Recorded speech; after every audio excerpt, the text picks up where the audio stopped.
Hey, everybody, welcome back to the podcast. You're listening to the longest running superhero role playing game on Earth. I'm your host, the GM, and today we're talking about the Justice League. But before we get into it, smash like, make sure you're subscribed, and leave us a comment. We've got an awesome community here, and it's all thanks to you guys. So thank you so much for being here. With all that said, let's dive in. The prologue to this one begins at the Justice League Embassy in New York City when two emergencies are reported at once. The first is a break in at the New York City branch of Star Labs, where a group of supervillains are holding some scientists hostage. The second is that a military transport in the Mojave Desert carrying nuclear missiles is under attack from another group of villains. Martian Manhunter is on monitor duty, so he tries to contact Superman, but the Man of Steel fails to report in, which might be a third emergency. So, Justice League International splits in half. Half of them fly to the Mojave Desert, while the other half go to Star Labs, which brings us to the main plot. Half of the JLI team go to Star Labs to rescue the scientists, and when they arrive, they encounter two supervillains.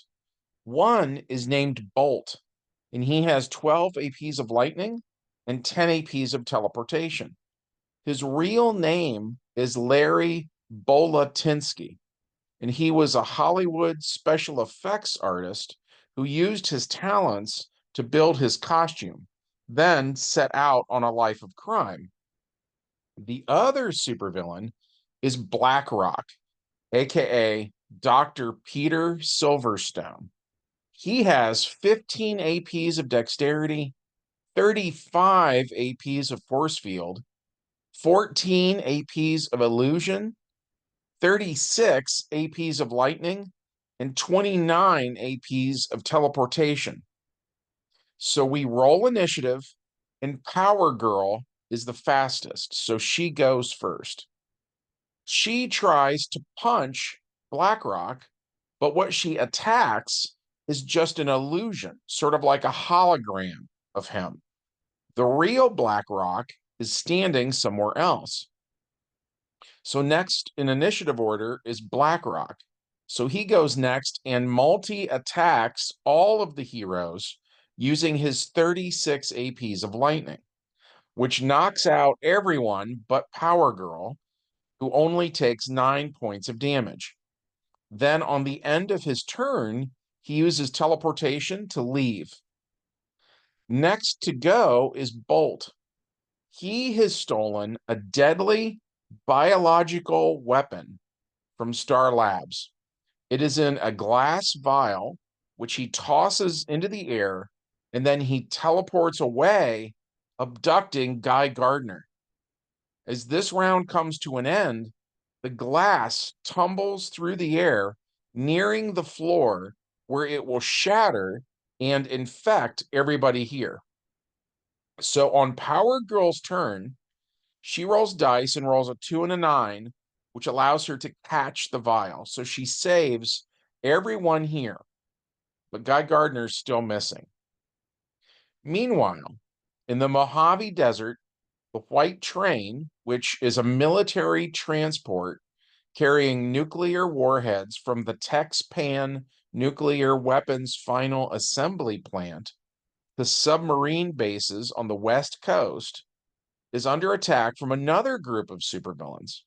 By the time the heroes arrive, the attack is already over, and the villains have fled into the desert with a number of warheads. Investigating, the heroes pick up the trail of the villains and follow them into the desert. The trail eventually leads the Justice League to the site of a rendezvous in the heart of the desert.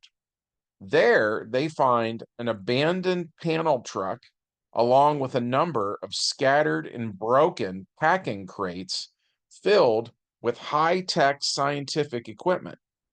Packing slips on the crates bear the LexCorp logo and indicate that the abandoned cargo was destined for the Ferris Aircraft Western Proving Grounds. Tire tracks from another vehicle lead into and out of the canyon. Following this new set of tracks, the Justice League arrives at the site of the proving grounds. There, they find the situation appears to be perfectly normal. The shuttle looks like it's currently being loaded with cargo bound for a LexCorp orbital factory. So it seems like a dead end. But in actuality, the Injustice Gang International used a combination of the illusion power and the mind control power to make everything seem to be normal. The reality is that the villains entered the proving grounds, loaded the deadly cargo, and disguised themselves as ordinary workers. After the villains got away, the LexCorp orbital factory cuts off all communications. And as the Justice League prepares to pursue the villains into space, a supervillain named Libra broadcasts a message that interrupts all television and radio broadcasts. Libra informs the world that the Injustice Gang International will drop atomic bombs and bioweapons onto Earth's cities if the planet's rulers do not step down and relinquish control to the IGI. Then the Justice League receives a call from the United Nations ordering them to return to the Justice League Embassy in New York City. Which brings us to the epilogue. The heroes recover from their various injuries, and eventually, the United Nations gives the Justice League the go-ahead to go after the IGI. So the heroes return to the Ferris Aircraft Western Proving Grounds, where a space shuttle is waiting for them, and the Justice League heads into space. And this is a pretty good place to stop for right now. This was part one of a module for the DC Heroes role-playing game called World in the Balance, written by Michael Moe and Beverly Hale, published by Mayfair Games. And we stuck to the module pretty closely for the most part. But one of the changes we made was using the first edition stats for Blackrock. The reason we did that was because he was an enemy of the pre-Crisis Superman. And we figured that just because our Superman got exposed to gold kryptonite and lost his powers and was replaced by his half-human son, whose stats were half as high as his father's, that didn't necessarily mean that his enemies would be weaker, which is something we see later when we get to our version of the Death of Superman story, where Doomsday is basically a science experiment from Krypton, so he does not have watered down stats. So when he fights the post-Crisis Superman, it is not at all a fair fight. This was a big challenge we had. We came up with the idea of the half-human son of Superman taking over. And basically, for those who are unfamiliar, in pre-crisis DC Heroes, the pre-crisis Superman, they give a strength of 50. The post-crisis Superman, that is what we see in second edition and third edition, had a strength of 25. So that's where we're coming from when we're talking about the half-human son having stats that are about half as high as his dad. So we thought the half-human thing explained it really well, because we did not want to reboot our world or whatever. We didn't want to do what the Crisis did. We wanted to have, both ideas working in concert together. And that sounded really good at first.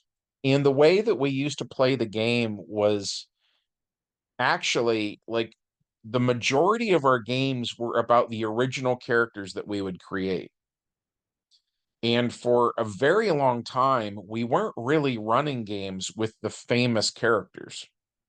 We did, I mean, we've always done it a little bit, you know what I mean? But those games were vastly outnumbered by, like, for instance, the games with like Powerhouse and Torch and Shadowstorm and stuff like that, that of course the listeners on YouTube have no idea who those characters are.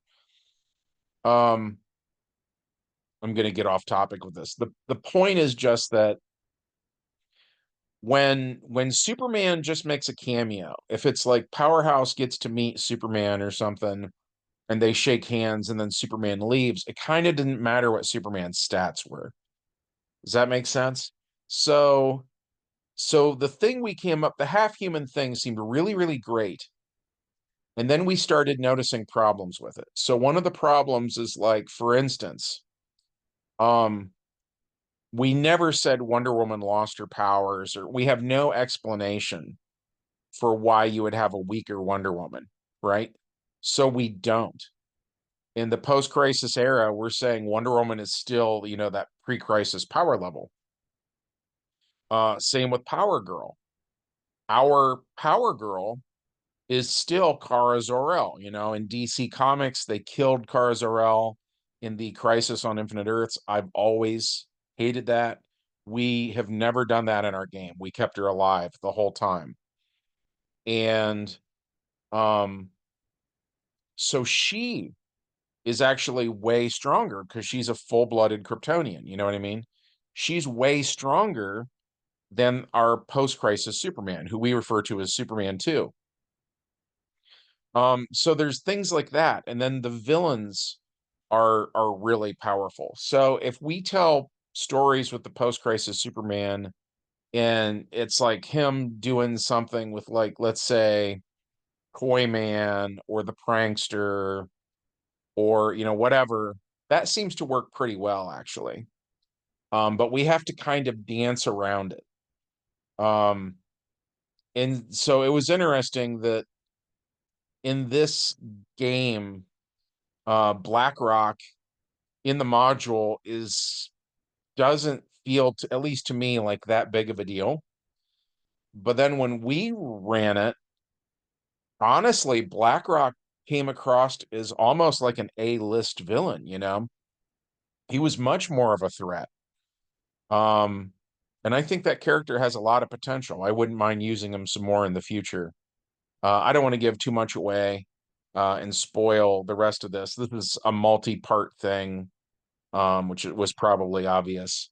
So tomorrow we're going to have some more Justice League stuff for you. But for right now, I'm going to wrap it up. So we had a good time playing this one. We hope that you enjoyed hearing about it. If so, as always, we would love it if you took a moment of your time to smash like, make sure you're subscribed, and leave us a comment. And from everyone here at the longest running superhero role-playing game on Earth, we hope you have a good one, and we'll see you in the next adventure.